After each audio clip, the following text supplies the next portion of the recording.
दुर्गा नदी के किनारे बसा एक गांव फूलपुर। गांव में कुछ 100-150 लोग रहते थे। अंजलि जो कि पास ही के जिले में रहती थी और 12वीं पास कर चुकी थी, उसके पिताजी ने बेटी को जल्दी विदा करने के लिए उसकी शादी फूलपुर गांव के मुकेश से करवा दी थी। मुकेश कभी स्कूल नहीं गया था और इस कारण वो पढ़ा लिखा नहीं था और बाकी गांव वालों की हालत भी मुकेश जैसी ही थी। मुकेश के घर में उसके माता पिता भी रहते थे। सासू माँ, मैं बाहर मंदिर तक जा रही हूँ, आधे घंटे में आ जाऊंगी। अरे अभी कहीं जाने की जरूरत नहीं है, चुपचाप जाके रसोई में रात के खाने की तैयारी करो। और ये घूंघट क्यों हटा लिया है तुमने?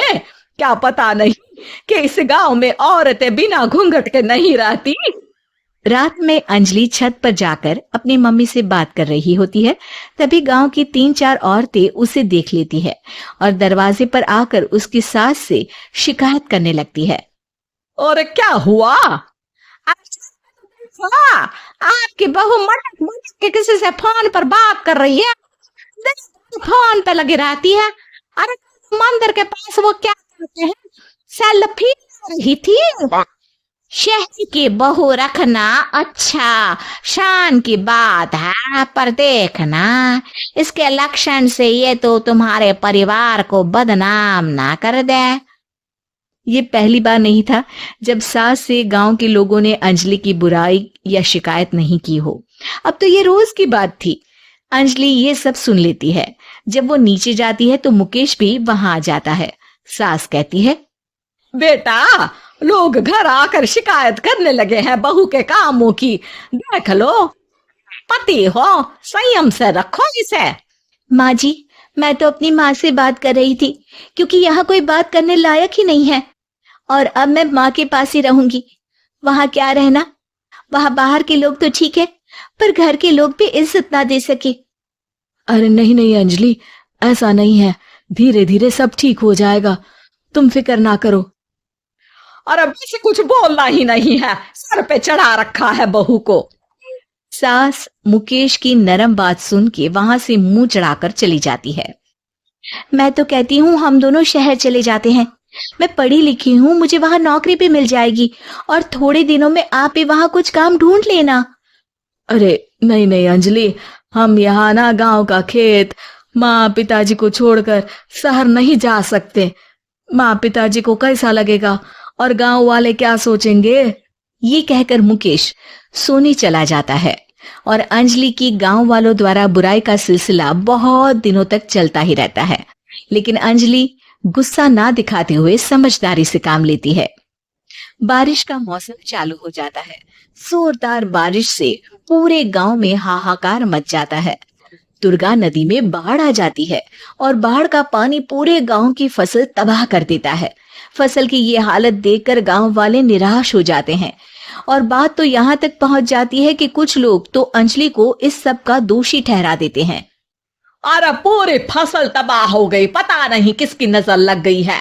अरे जब से चौधरी परिवार में ये शहर की बहू आई है ना, तब से ही गांव की शांति चली गई है।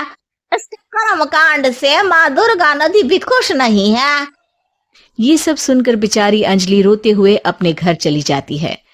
कुछ दिन बाद सभी गांव वाले अपनी फसल का मुआवजा लेकर अपने अपने घर आते हैं। मुकेश भी 1500 लेकर आता है। अंजलि को जब पासबुक दिखाता है तो अंजलि हैरान हो जाती है। अरे, ये पासबुक में तो उन्होंने 4000 की एंट्री करी है और आपको सिर्फ 1500 दिए। सच में? अरे, वो सरकारी अफसर आपको बेवकूफ बना रहे हैं। सरकार की तरफ से हमें 4000 मिले हैं, लेकिन बाकी का सारा पैसा खुद ही खा रहे हैं। आप लोग के अनपढ़ होने का फायदा उठा रहे हैं। ये सब सुनकर मुकेश परेशान हो जाता है, लेकिन अंजलि उसे हिम्मत से काम लेने को कहती है और सुबह होते ही मुकेश को पंचायत कार्यालय ले जाती है और साथ में गांव के और लोगों को भी। आप सरकारी बाबू क्या गांव के लोगों को बेवकूफ समझते हैं? आपको क्या लगता है ये पढ़े लिखे नहीं है तो आप कुछ भी मनमानी करेंगे? ये बेचारे दिन रात इतनी मेहनत करते हैं, ये हमारे अन्नदाता हैं और आप इनके साथ ऐसा धोखा। अरे क्या बके जा रही है ये लड़की, किस धोखे की बात कर रही है? अपने कांड करके नदी माँ को नाराज करके हमारा नुकसान करके इसे चैन नहीं मिला क्या?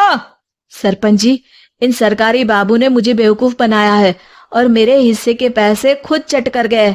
बस ये सुनते ही सरपंच वहां से दुम दबाकर भाग जाता है।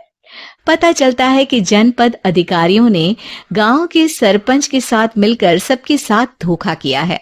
सब लोगों का विरोध शुरू हो जाता है और आखिर में अधिकारी सब गांव वालों के हिस्सों के बचे हुए पैसे उन्हें लौटा देते हैं और कई दिन तक सरपंच गांव में लौटता ही नहीं। अंजलि, तुम नहीं होती तो हम गांव वालों को तो पता ही नहीं चलता कि ये हमें हर बार बेवकूफ बनाते हैं। हाँ हाँ अंजलि बेटी, हमें माफ कर दो। हम सब तुम्हें बुरा भला कहते रहे, लेकिन तुमने ही आज हमें बेवकूफ बनाने से बचाया है। हमें तुम पर गर्व है बेटी।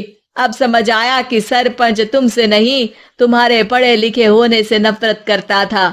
क्यों ना इस बार हम अंजलि को ही सरपंच पद के लिए चुन लें? क्या कहते हो गांव वालों? पढ़ी लिखी सरपंच। बस पूरा गांव अंजलि के लिए ताली बजाता है और अंजलि की सास उसे खुशी से गले लगा लेती है।